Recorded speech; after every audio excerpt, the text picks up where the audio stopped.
Guys, ito po yung video natin ngayon ay ito po ang tinatawag na Anthurium crystallinum. So ito po yung mother plant natin. Meron siyang katabi. Segregate lang natin, i-transplant natin dito.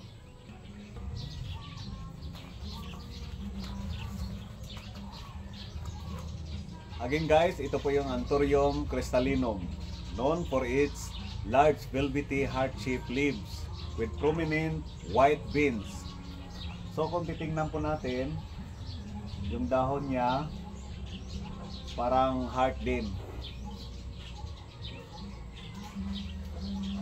Kaso lang, ito po may mga veins siya na white color. So i-focus natin. So ito guys. So kung makikita natin, ito po yung tinatawag na white veins. No, yung korte niya parang ma-design. Tingnan natin. Tingnan nyo. So again, ito yung Anthurium crystallinum. Siya nga pala guys, ang dahon po nito ay parang somewhat leathery and variable in shape. Merong malaki, merong maliit, meron sakto lang. So variable guys. Pero mag-iingat po tayo nito. Baka meron kayo nito or mag-aalaga pa lang kayo. For info lang po, ang halaman pong ito ay nagtataglay ng calcium oxalate crystal and are considered poisonous. Nakakalason po ito na halaman. So kung meron kayo nito sa bahay nyo, i-transfer nyo lang or ilagay nyo lang sa hindi maabot ng sa mga bata nyo. Baka paglalaruan nila, so nakakalason po ito. So delikado sa mga bata nyo. Yun po. Ang halamang ito ay loaded with toxic crystal. Again, nakakalason po ito. Bawal po ito sa mga bata nyo. Ibang klase dito na Anthurium. Ito yung mother plant natin. So tara na guys, umpisa na natin.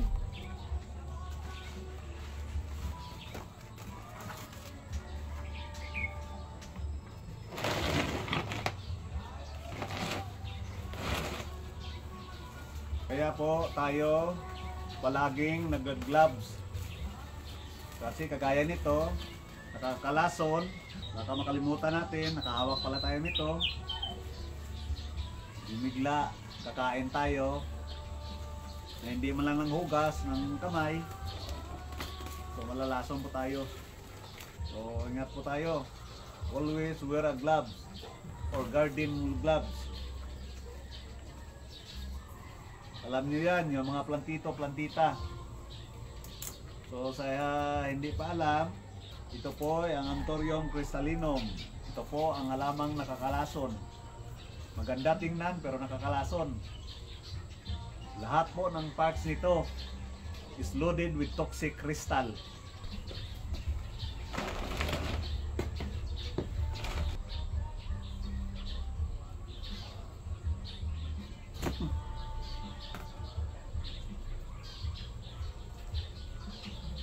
So ito na po yun guys, yung katabi niya.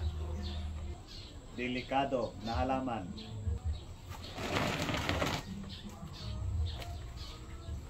Lagay mo muna natin ito.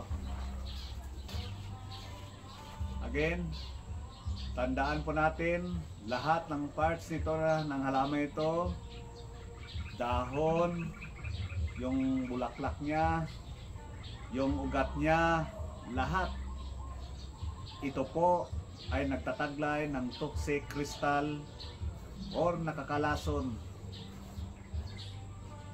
So delikado sa mga bata. So guys, lagay na natin.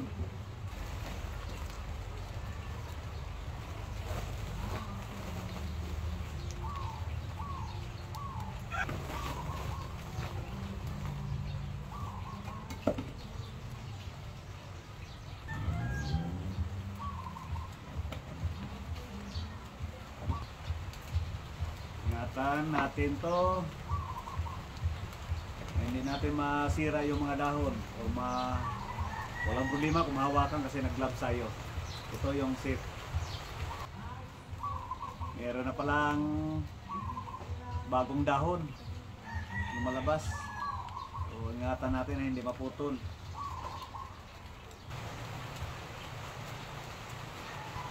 Lagyan natin ng tubig na may nutrient solution para maganda yung tubo niya.